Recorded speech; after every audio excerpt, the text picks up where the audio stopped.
Hello, welcome to Herbal Medicine Chest. I'm Carrie Bailey, biologist and herbalist. And the reason for this podcast slash educational tutorial is to introduce the concept of what an herbal medicine chest is, why it's and why herbalists have them. So you might ask yourself, what exactly is an herbal medicine chest? Well, this could be a lot of different things. It's a place to store your herbs, your products, your ingredients, supplies. It's a place where you create your products. Maybe you make your blends, you research there. So lots of different places, reasons that you would want to have this kind of a place. It's also where you can store your supply of herbs, teas, topicals, your herbal extracts, any of those kinds of things that you might use for herbal medicine, natural healing, first aid, maybe your seasoning blends. So it's a safe place that doesn't allow a lot of light in there, and it's a good place for your products to not spoil. So, what are the kind of things that you have in your herbal medicine chest? Well, there'll be lots of different things depending on the kind of things that you like to use. But basically, you're going to have ingestibles, things that you will put inside your body, you'll consume. Maybe it be teas, tea blends, your seasoning blends, your spices. They could be your herbal supplements, your extracts, your tinctures. And then there will be topical things, your essential oils, your carrier oils, your herbal sprays, balm salves, whatever kinds of things that you like to use, that's where you can store these at. So not just herbalists find herbal medicine chests important. Um, Anybody who is interested in their health and maybe using more natural products, this allows you to have a space, whether it's in your kitchen cabinet or in a separate room or a closet or a pantry, wherever. But it's a dedicated space where you can have maybe the trusted brands that you're using of herbal supplements and teas, tinctures, extracts, those kinds of things. Or maybe you want to make your own products. Regardless if you make them or purchase them, when you have this sort of area, it puts your energy into what you're trying to do for yourself. It also teaches us to be mindful of our current health state and what we want to do per season. So, for example, it's becoming fall here soon, so it would be a good time to start having things that would pertain to fall and winter, immunity things, things for cold and flu. So try to live in the seasons and try to be able to plan accordingly.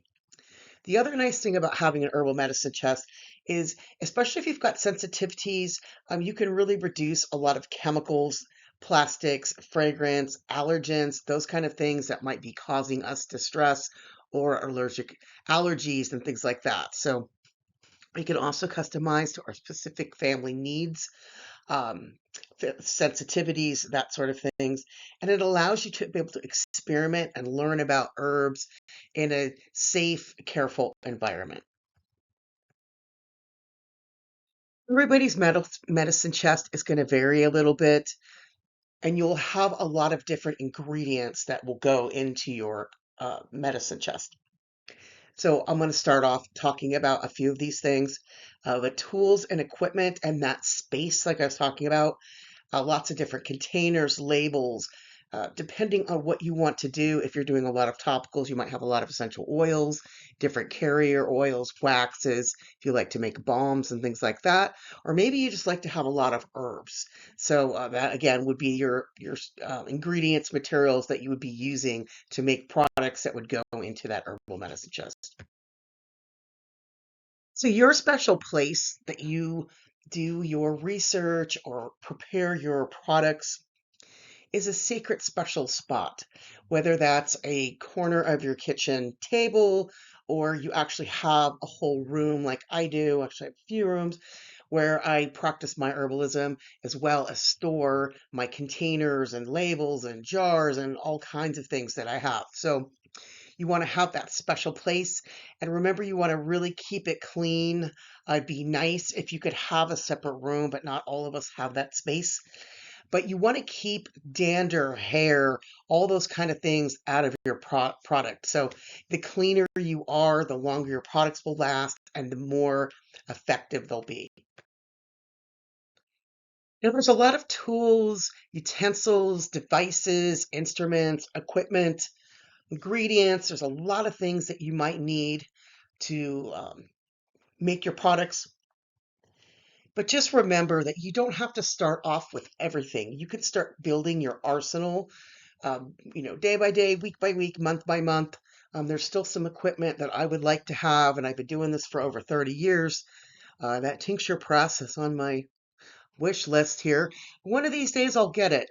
But over time I've been able to acquire a lot of these other things. So just keep in mind the kind of things that you might think that you would be useful for you. Get those at first, and then you can get the other things along the way. So as far as devices go, a mortar and pestle are you know, when you think of those, you think of an herbalist or natural medicine.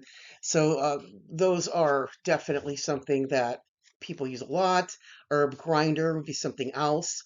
But if you like to make topical things, or maybe you make sprays and things like that, you might need a double boiler, blender, a still if you want to actually distill and make hydrosols, things like that. A scale is crucial if you want to weigh your product out and be able to replicate them. You will need lots of different bowls and measuring cups and spoons and scissors and things like that. Jars, bottles, labels, teapot, accessories if you like to brew tea, infusers, tea bags. If you're like supplements, you might have empty capsules, a capping machine, a lot of different powdered herbs. Others that like to do a lot of topicals, you might have carrier oils, essential oils, butters, waxes, those types of things that you would need to make whatever products. And then, of course, herbs. Lots of different dried herbs, and I'll talk about how you store them and that kind of a thing. Ground and fresh, fresh is something that doesn't last as long, so we're going to be using those up a lot faster. So they may or may not actually be in our herbal medicine chest. That might be more in our kitchen or out in our garden area.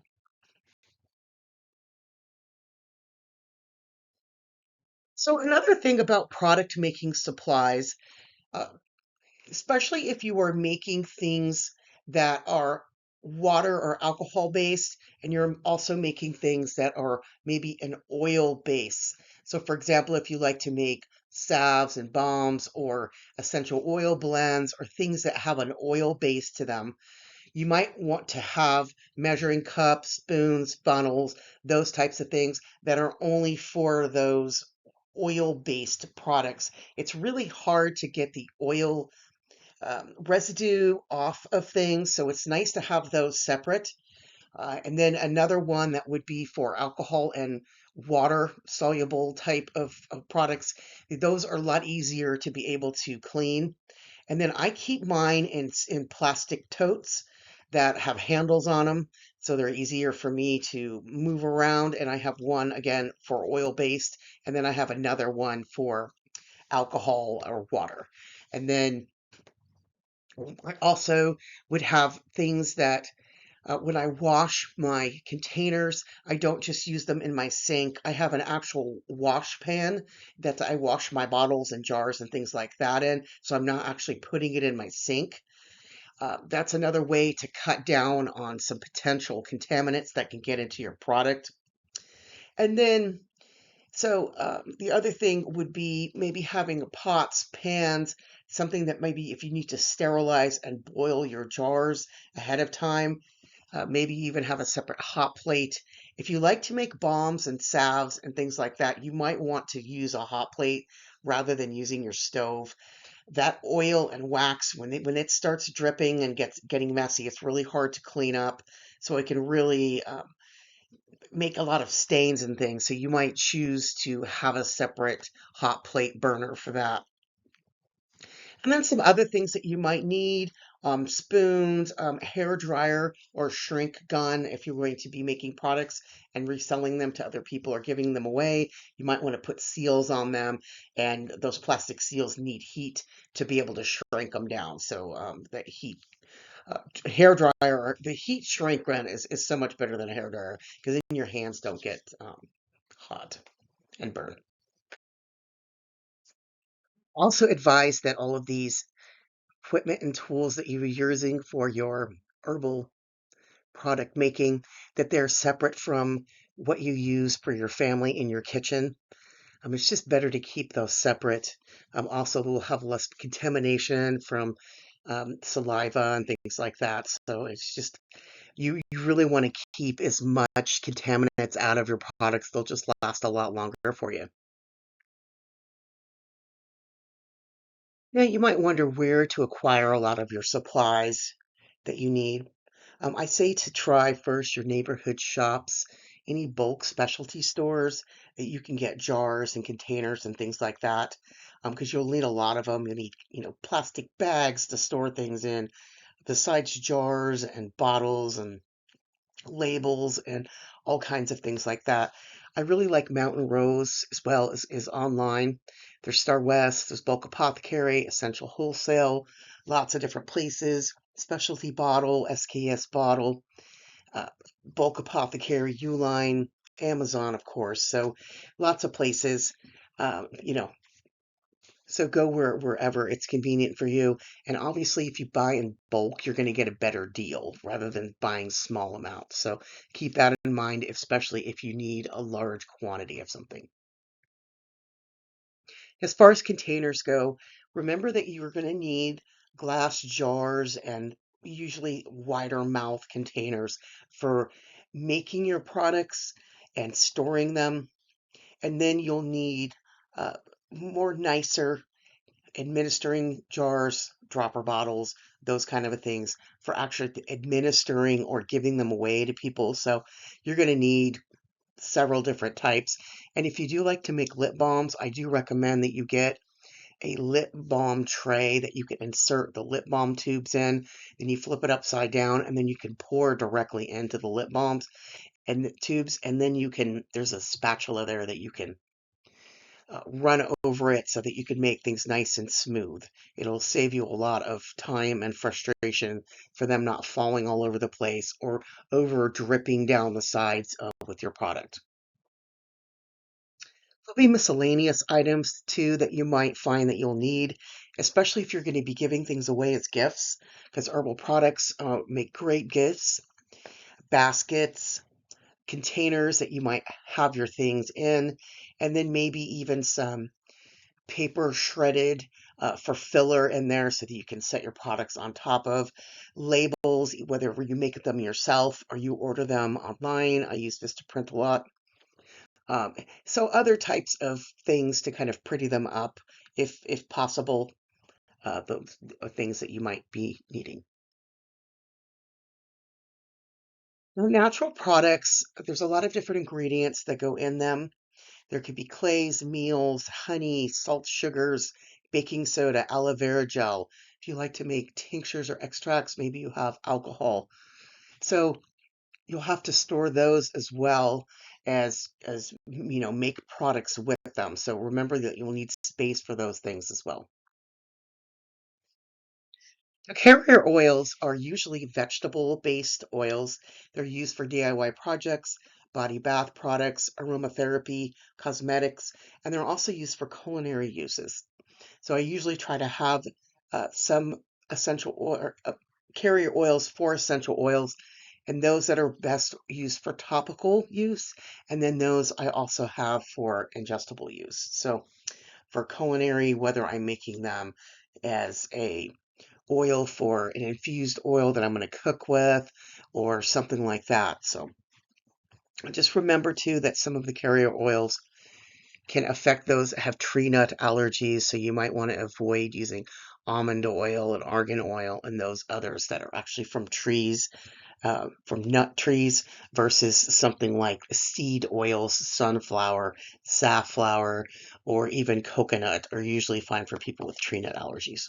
And then if you refrigerate your oils that'll extend their lifespan. Heat and light is what's going to cause them to go rancid faster. So refrigerating them or keeping them in a cool, dark place is best for your carrier oils. Now, other waxes and other uh, things that you might need, especially if you're going to make balms and salves, those types of things, then you're going to need more ingredients, maybe even menthol crystals if you want to make some pain remedies and that kind of a thing. So there's a lot of different other things that you may or may not need depending on what you like to make. Essential oils are another popular ingredient, very useful for several different things. I like to use them topically personally. They're very concentrated. They're potent oils extracted from plants. They're either from leaves, flowers, berries, bark, roots. Each plant's got usually a specific type, like juniper berries or lavender flowers, some part of the plant that is specifically concentrated in essential oils that are then processed and extracted out, and we use for a lot of different reasons. They're highly aromatic. And the reason why plants have them is because they're either for their immunity or it's to attract a predator or to repel insects from them. So it's a defense mechanism. But they do a lot of really good things for us. They're very healing for our skin, really good for aromatherapy uses. So there's a lot of good things. There is a lot of plant material that goes into making essential oils, so I would say to just maybe have most people just need to have maybe 5 or 10 different essential oils at any time. And then the next time you order them, get different ones so that you don't have the same ones all the time. Now, the biggest ingredient you're probably going to have are actually the herbs themselves. And I prefer herbs that are organic, as much as possible from a good source. Again, I like to use Mountain Rose, and you can find them online. And try your local tea and spice and herb shops. Uh, Try them out and see if they, have some good things that you can get there besides getting everything online all the time. And there's going to be your decision on how many herbs that you want to have and acquire. You don't want to have a bunch of herbs and just sit around, you're not using them. So you want to make sure that they're dated and that they're being rotated appropriately. You can also get your herbs from nurseries, farmers markets, master gardener programs sometimes will sell herbs. And then there's also co-ops, delivery programs, and maybe even your neighbors grow and you guys can swap back and forth. As a gardener, I always encourage people to try to grow as much as possible on your own. Even if you live in an apartment or you don't have a big space, you can still grow a few things, even if they were in containers. And you can even do some indoors on the kitchen countertop or a nice sunny bright window. But if you do, remember you want to use organic methods, and you don't want to spray your herbs or your edibles unless you're using something like neem or a all seasons oil spray or something like that. But the nice thing is that typically herbs don't get a lot of insect problems, so they're relatively easy to grow. And there are a lot of things that you can grow. I wrote a list down one time of all the things that we could grow here in the Pacific Northwest, and there was over 185. So that's including, annuals and things that you'd have to do by seed, but then there's a lot of perennial things or hardy evergreen or trees that come back year after year. So I have a list here, those that are watching this. You can see the nice graphic there. A lot of leafy herbs that you can grow, lemon balm, mints, camellias, which is the tea plant, mints. There's a lot of barks and roots, seeds and fruits, and flowers. So, but you want to harvest them at the appropriate time. And typically, we're harvesting things spring through fall, typically. We don't want to harvest too much during winter. especially plants that are evergreen, like rosemary. If you start going and cutting in them when we're cold out, you can really either completely kill them or really damage them from allowing the cold and the wet to get into the stems when they're not ready for that in the winter months. So just keep that in mind. If you're growing herbs, or maybe you just got a bunch from your neighbor, gave you some, or bought some at the store and you had extra and you didn't use it all, you might need to dry herbs. Herbs are very effective used dried, and they're a great way to store them. And I mean, and if you're buying them online, that's how you're going to be getting them is dried. And then at that point, it's up to you what you're going to do with them. If you're going to cook with them, if you're going to make teas, if you're going to make tinctures or extracts, or all different kinds of things. So drying them is important if you have them fresh. And so there's lots of ways that we can dry them. You can dry them in bundles and hang them. You want to make sure those bundles aren't too thick so that they don't rot in there. You don't have airspace in between there. And then you want to make sure they're also not sitting out too long that dust gets on them. But you want to make sure they're really, really dry before you put them in your jar or wherever you're going to store them. I usually put them in a paper bag and let them sit for an extra week just to make sure they're super, super dry before I again put them where I want to store them. So bundling is good for if you have long stems of uh, plants that have flowers or leaves or whatever growing off of them. But if you've got larger leaves or single larger flowers and you just want to snip off the flowers themselves, or maybe you've got rose petals or basil leaf or something like that, bay leaf, then you can always dry them on a tray. That works really well. You can always use a dehydrator, which is the best. If you really get into that, you might want to purchase a dehydrator. And then I would avoid the oven, your personal oven. Anything that is residue inside of that oven will kind of soak into those herbs. So air drying is really best. And we want to air dry out of sunlight, direct sunlight that'll fade them. And then again, you want to make sure that it's not collecting dust. So once they are dry, then you want to move them into those containers that you're going to be storing them in.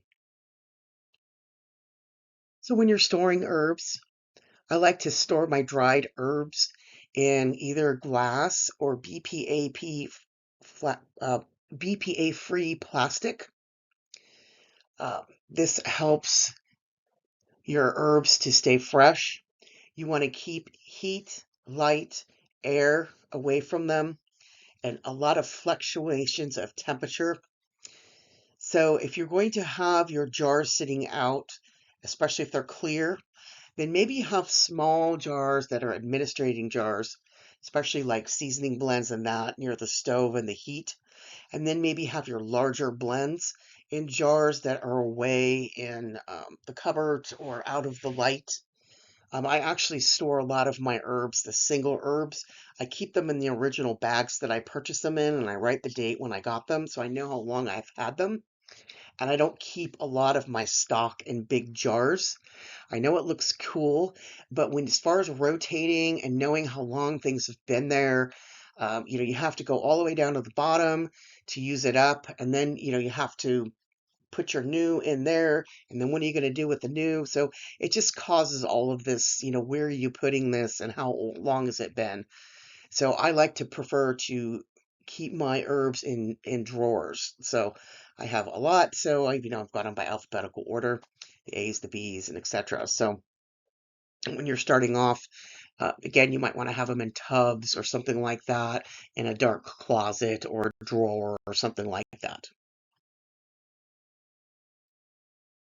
Now you want to make sure to label and date your containers so you know how long the herb's been there, and then also what the herb is, especially if you're drying it and it's hung up in a bundle and you think you're going to remember, is that peppermint? Is that spearmint? Is it lemon balm? Is it chocolate mint? You start getting confusing because when they start drying up, they all look alike. So you can always hang them and have a little tag on there the date when you first dried it and what it is. And then when you store it in its container, make sure again you put a label and a date on there.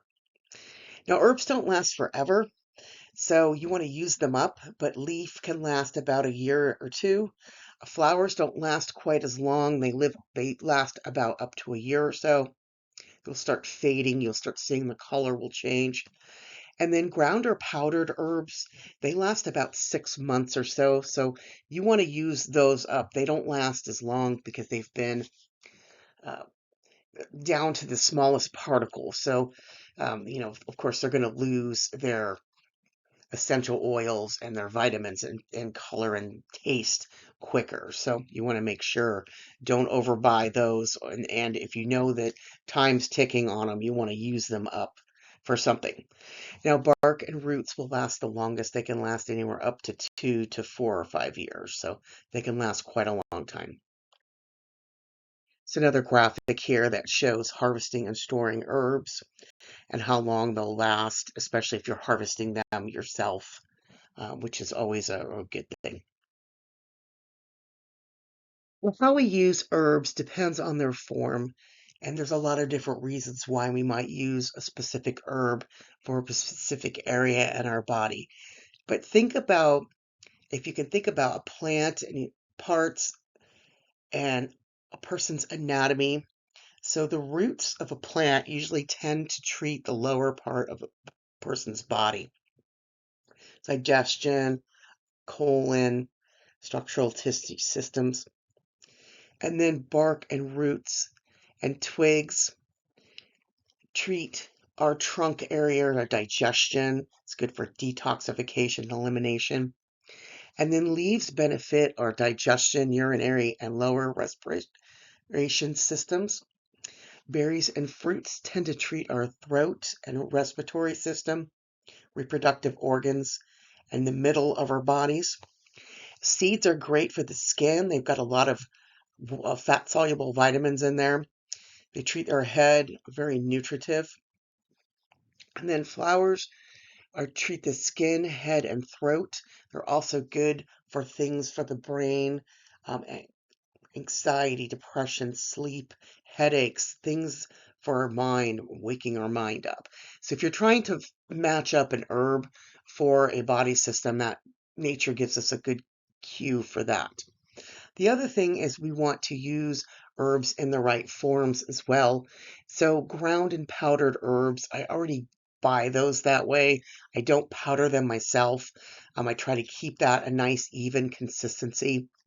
And then chunkier plant parts and herbs and spices I would use in teas, spice blends, tinctures, that kind of a thing.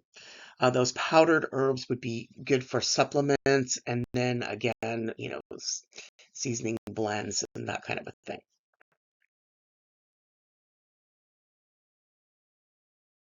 Herbs should be used seasonally. It's best to use herbs when it's warm out, to use cooling herbs. So spring and summer, we're going to be using more cooling things to help cool us down, detoxify us, maybe a little anti-sweating type of um, herbs, those maybe for weight loss, allergies, that sort of thing. And then fall and winter, we're going to use more warming herbs and spices to help warm us up when it's cold out. Also helps to boost our immunity and our detoxification. So it's a good idea to keep a record of your successes and failures of your herbal medicine, things that you have that you're using, things that you're making, your recipes, what worked well, what didn't work well, what your body responded to. Um, did you get headaches? Did you have nausea, diarrhea, rashes? Those types of things, you might want to discontinue the use of that herb. That might trigger that you have a sensitivity to it. But it also could be the dose, or it could be some herbs, when you first take them, they will do some kind of a response in your body because they're either trying to expel something or they're detoxifying you in some kind of a way. So look up the herb and see if that's a commonplace. Rhodiola root is one that's common when you first start taking it, that you get headaches. So you want to start off with a smaller dose and you work your way up, or maybe blend it with something other herbs so that you don't have as much of a reaction to it. You definitely want to switch up your herbal supplements. You don't take the same things all the time. Switch them up seasonally every 3, 4, 5 months or so. And then you want to definitely drink more water if it's necessary, especially if you're taking powdered supplements, because that needs to be rehydrated in your body. And then remember, herbs can interact with medications, so they could lessen or amplify the effects. So it's really important to possibly discontinue the herbs if it's not appropriate with your medication. So as an herbalist, I really want you to use herbs, but I want you to use them safely. So again, some of those herbs and spices might interfere with medications. You really want to consult with your doctor, your pharmacist, whoever's in charge of your primary health, uh, to find out if maybe you have a pre-existing medical condition or on medication that you may or may not be taking specific herbs. And we all react differently to herbs. Our sensitivities might vary, our body types vary, and sometimes we don't know if herbs affect us negatively until we actually take them, or maybe our tolerance need to build in time. So not all herbs and spices are intended for everyone. So just because something worked well for your friend or your neighbor, or your mom or your dad, that doesn't mean it's going to work well for you. And also pets, elderly, children, those taking medication or suffer specific diseases might use caution when using herbs, especially pregnant women and lactating. There's a lot of herbs to avoid. So you can look up some of those interactions between herbs and medications at medlineplus.gov. That might help you, but really talking to your doctor would be the best, or consulting with an herbalist as well. So take a responsible and smart approach to your health and diet. Herbs are a great complement or supplement for both nutrition as well as medicinal remedies. Well, I want to thank you for joining me for part 2 of What is an Herbalist? This is Herbal Medicine Chest. This is available as a podcast as well as a pre-recorded presentation, especially for my students taking my herbalist certification courses. So if you have any questions, I do encourage you to follow me on my websites, my social media, and keep on using those herbs. Thank you.